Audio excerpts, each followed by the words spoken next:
You wouldn't have Amazon, FedEx, just-in-time inventory, budget airfare, all these things that we take for granted without the great deregulatory onslaught that Jimmy Carter took point on. When you're at home, sitting back, playing on your laptop, thinking about getting yourself a budget flight to California or ordering your groceries from Amazon, sipping a microbrew, pour one out for the man from Plains. We're living in, to a large extent, in the world that he made.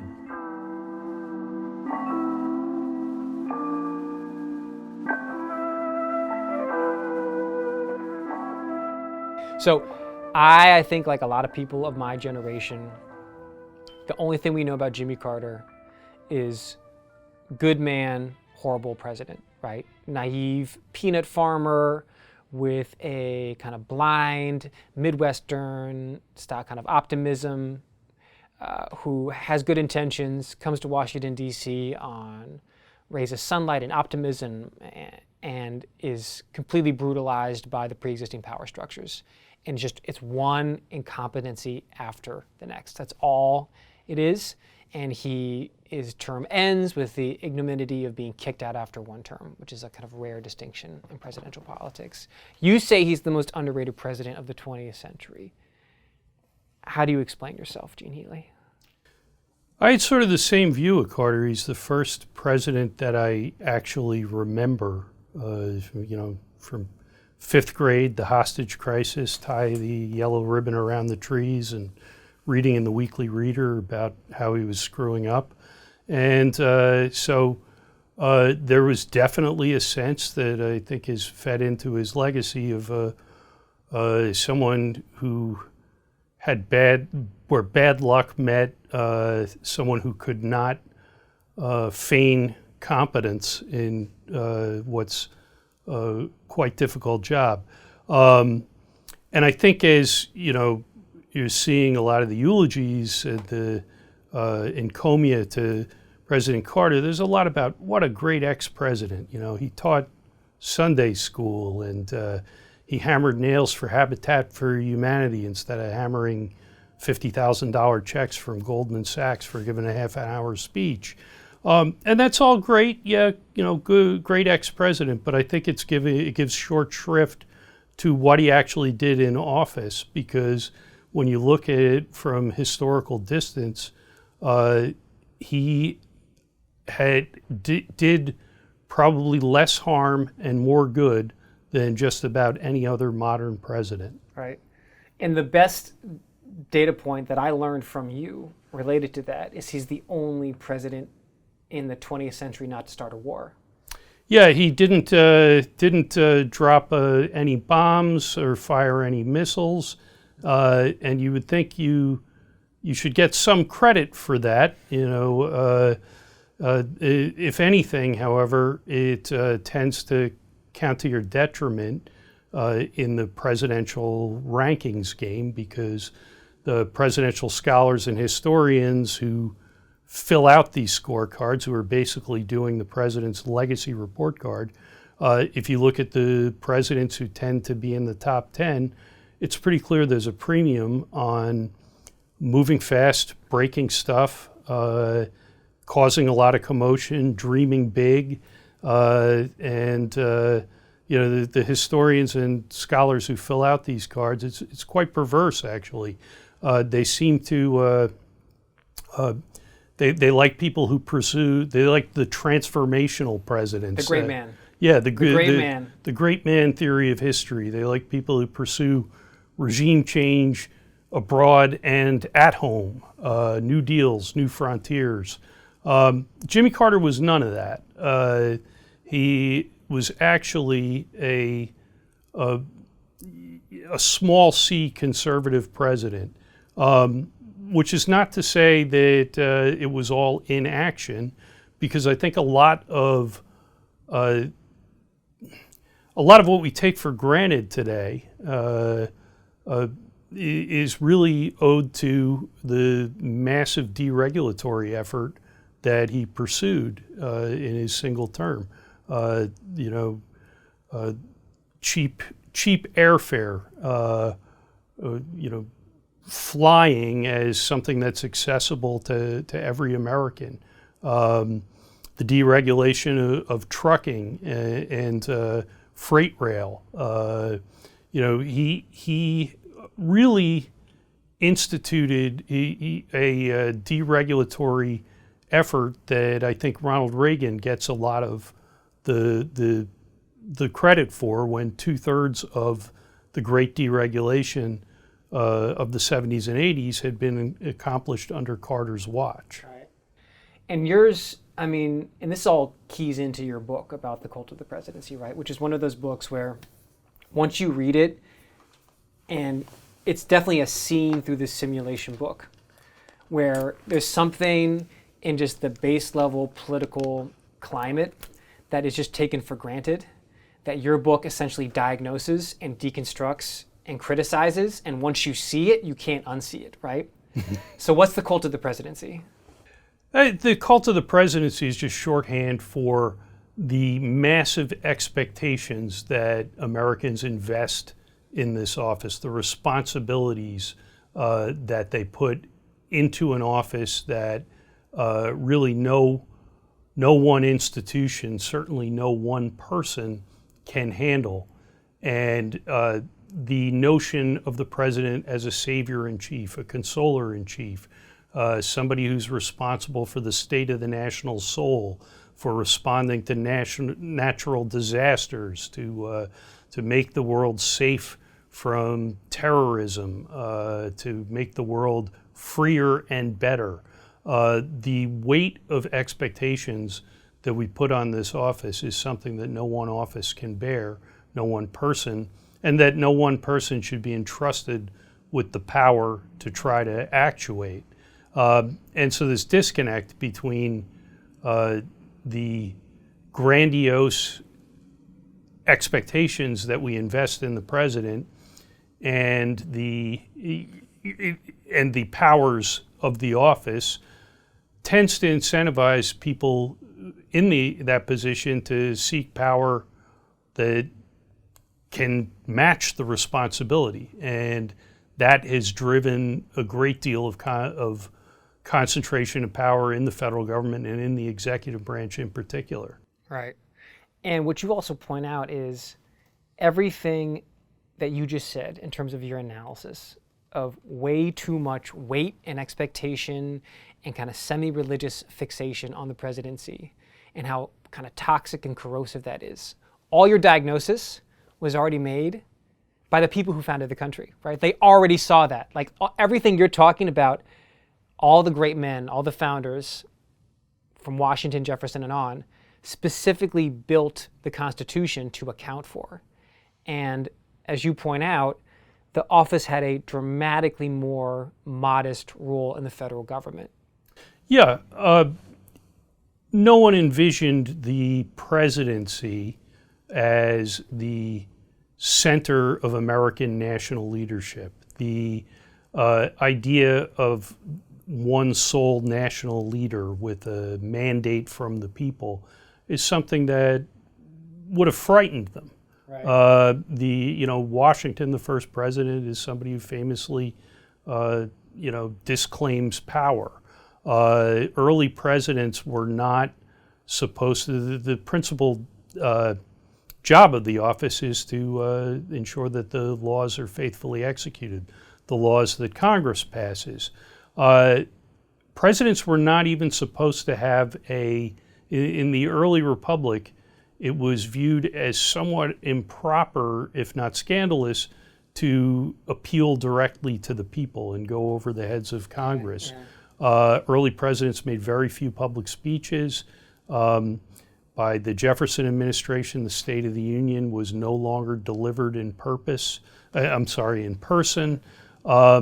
And this whole notion of the president as having Teddy Roosevelt's bully pulpit so he could galvanize the populace and rally them behind his agenda is something that would have frightened the framers. Right. This was an important office but it was an office that the principal responsibility of which was taking care that the office was faithfully executed. Even Hamilton, the strongest advocate of a strong presidency, admitted that the president had no power to launch an offensive war, and said, went through a long litany in the Federalist Papers of differences between the British monarch and the office they'd set up, and one of them is, this office has no particle of spiritual jurisdiction. This is not a figure that's responsible for the care and feeding of the national soul, whatever that is. And it's not a person who independently is supposed to restructure American life and law. Right. You just glazed over, though, one of another profound see through the simulation thing, which is the president is not the one who launches wars, right? Which I think if you just drop that on people, they just take it for granted that obviously the commander-in-chief is the person who decides whether or not we engage in military operations. But he's explicitly denying that power by the back-end gears of American governance. And then it's just, from my reading or from what I understand, it's in the middle of the 20th century with the Korean War, where Truman is being pressured by his cadre of shadowy military experts to go to war in Korea, that he just sort of casually skips over that part of the Constitution, launches an offensive war, and we've never been the same since, right? That's now considered the default operations, where I guess the whole idea was that something so profound that could put American lives at risks ought to be sensitive to democratic checks. Yeah, the framers tried to put roadblocks over in front of the decision to go to war. It was never, other than the way they talk about it at the convention, is the president has the power to repel sudden attacks, but does not have the power to take the country into war. That's a decision for Congress representing the people as a whole. Now, you had departures from that principle in the 19th century and the early 20th century. They're usually short, sharp, and they're nothing like Korea. Korea is really the Rubicon, where Truman calling it a police action instead of a war. Right. He calls it a police action. Sending American boys to Korea to fight and shoot bullets is called a police action. Yeah. Yeah, and it fights a major land war in Asia without authorization from Congress. From that point on, you get a series of presidential wars, usually not on the scale of Korea, thankfully, but there's a litany of them throughout the late Cold War period. Grenada, Panama, then into the post-Cold War period, Bosnia, Kosovo, Iraq, Iraq again. Yeah. Even as in the case of the Gulf War and the Iraq War under Bush Jr., where you have authorization from Congress. The authorization is often open-ended. It's delivered in some sense under duress. George H.W. Bush has 200,000 U.S. troops across the border from Kuwait and has moved to set the wheels in motion before Congress votes. But Korea is really a turning point in presidential war powers practice. And so you just listed the tippy top of the Carter accomplishments, particularly the deregulatory ones, right? Where Reagan gets the glorious libertarian branding, but Carter was equally aggressive in terms of deregulation. But he was also, part of the reason people don't know that is because he was so bad at this feature of presidential theater. Can you go into that? What was it? I mean, I think a lot of you've got to watch his press conferences and you're like, this guy has got no swag. He also explicitly denounces he denounces a lot of the cult-like features of the president. He specifically says, that's what people expect. I'm not going to give that to them, right? But it's more than that. It's deeper than that. The swag is deep in the marrow for him. The unswag is deep in the marrow. I think most presidents are probably, riding on the back of a rocket and not in control of events, but it certainly helps to look like it's all part of your plan. And Carter was terrible at that. Right. He could not project an aura of competence to save his life. Often he did not really seem to know what he was doing, even when he stumbled in the right direction. He, by appointing Paul Volcker and backing a tight money policy, got control of runaway inflation, but he often seemed not to really understand what he was doing. He lectured the country. He seemed to think at times that inflation was in part just a result of a spiritual deficit in the American people and acquisitiveness and greed. So he lectured people. He famously wore that cardigan sweater in what went down in history as the malaise speech, even though he didn't use the word malaise. It's the crisis of confidence speech. Particularly in comparison with Reagan, not a skilled showman.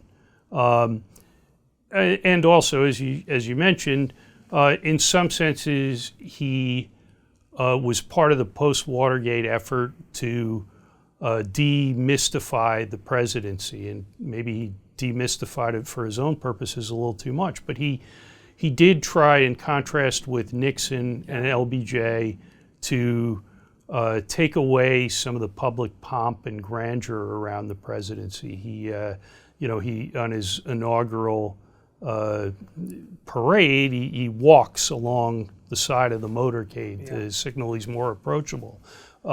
He stopped the Marine Corps. I like this bit. He ordered the Marine Corps band to stop playing Hail to the Chief every time he came into the room. He thought this was ridiculous. So there were small measures like that signaled that he wanted a less regal bearing in the presidency, and maybe some of the cult of the presidency is not something the Americans were coerced into. There's some part of us that likes it, and maybe some people didn't like this regular guy approach to the presidency. I think also one reason that he is not a favorite of historians, and at the time was not at all a favorite of liberals, was that he talked about limits to what government could accomplish. His second State of the Union, he says government can't solve all our problems. The government cannot set our national vision. And contemporary liberals and most presidential historians, they hate that kind of talk. They want to hear that it can and that you tried. Yeah. But if you have more modest objectives like, maybe we can approve some new airline routes for the first time in 50 years. Maybe air carriers can compete on airfare and people can get a cheap flight. Maybe not all of the trucking industry has to be run through the Interstate Commerce Commission. These were the sorts of reforms that he implemented, in part as an anti-inflation measure, but they're as significant a deregulatory effort as happened in the late 20th century. Yeah. He deregulated airlines, the trucking industry, freight rail, the energy sector. He set two of the major federal agencies, the Civil Aeronautics Board and the Interstate Commerce Commission, on path to being completely shuttered, and they don't exist today. When he took office, air travel was for elites. Most of the vast majority of Americans had never flown on a plane. The Civil Aeronautics Board, the body that was in charge of regulating the commercial airline industry, hadn't approved any new routes. for something like 40 years. They did not allow airlines, the carriers, to compete on fares. Carter appointed quite deliberately an academic economist, Alfred Kahn, who was the epitome of someone who wanted to abolish his own job. He said, upon taking it, we're going to do what we can until somebody says we can't. He approved all new requests for competition on fares, all new requests to fly new routes, which the CAB had denied, and set the stage for the budget airfares that we in mass accessed air travel that Americans enjoy today. On trucking and freight rail, Carter's deregulatory achievements are responsible for a lot of how we live and things we take for granted today. Which you wouldn't have all of these things. You wouldn't have Amazon, FedEx, just-in-time inventory, budget airfare, cheap flights from Southwest, all these things that we take for granted without the great deregulatory onslaught that Jimmy Carter took point on in the 1970s. And so when you're at home, sitting back, playing on your laptop, thinking about getting yourself a budget flight to California or ordering your groceries from Amazon, sipping a microbrew, pour one out for the man from Plains. We're living in, to a large extent, in the world that he made. The flip side of it is cult-like fixation on the president.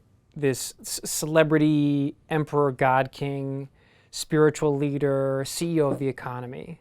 That whole set of mystical overlay on this flesh and blood Homo sapien means that people often will miss and be distracted from serious and egregious abuses of power. And can you talk about how that particular dynamic played out with the presidency of JFK? Yeah, I think JFK, the aura of Camelot, the martyred saint of American democracy, the circumstances, the grandeur and glamour that surrounded the presidency, and the circumstances of his death, you blinded a lot of people to what it was really like. There's a sense in which it's sort of like the picture of Dorian Gray, where there's,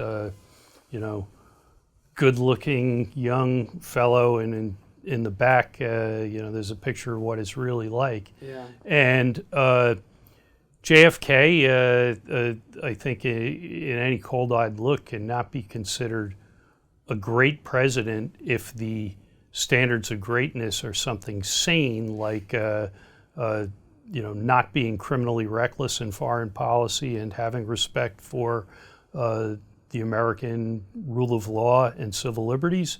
JFK was awful on all of those metrics. Kennedy got away with in some cases, practically the very same actions that Richard Nixon was impeached for. Yeah. Nixon was impeached in part for attempting to sic the IRS on his political enemies. JFK actually accomplished it with a special project at the IRS to audit and harass right-wing critics of the Kennedy administration. JFK in the steel crisis of '62, when U.S. steel executives raised prices, went after them with dawn raids from the FBI, wiretaps, and IRS audits. So it really does make you wonder when you look at what everyone agrees, these are just public facts of what Kennedy, how Kennedy abused power and what he got away with as president. It makes you wonder what Richard Nixon could have gotten away with if he had an ounce of charisma. Right. If he had just had better cheekbones, what could have homie done? And those pearly white teeth. And there's a similar dynamic that plays out with Obama too, right? Particularly his use of, in foreign policy, signature drone strikes, assassination of political citizens, of American citizens. Like a lot of the things that people feared Trump would do in use of the federal government in ways that are clearly authoritarian and arbitrary abuse of power, using lethal force of the federal government against people. Obama actually does, and it basically never gets talked about outside of some tiny little Substacks, right? Like nobody talks about it because it's like, he's the guy who brought this profound, racial healing to America, right? I think it helps, if you're at war every day, your presidency, as Obama was over 2 terms, if you carry out an unprecedented amount of drone strikes, if you get us into an unnecessary war in Libya, I think it helps to look like you really regret it. And, this is not what you'd rather do. The contrast with Trump is Trump, if you mention something like the assassination of American citizens, this is something he'd love to do. But the actual record, you have quite a few drone strikes under the Trump administration as well. But I think Obama benefited from the fact that he postured as a peace president. And when he departed from that, as he did enormously as a president, he always looked like he had misgivings about it. But by the time he hit the dais at Oslo, when he was awarded the Nobel Peace Prize, he'd barely been president. But 2009, he goes to accept the award. By that time, he had already launched more drone strikes than George W. Bush had over 2 full terms. So not much of a peace president.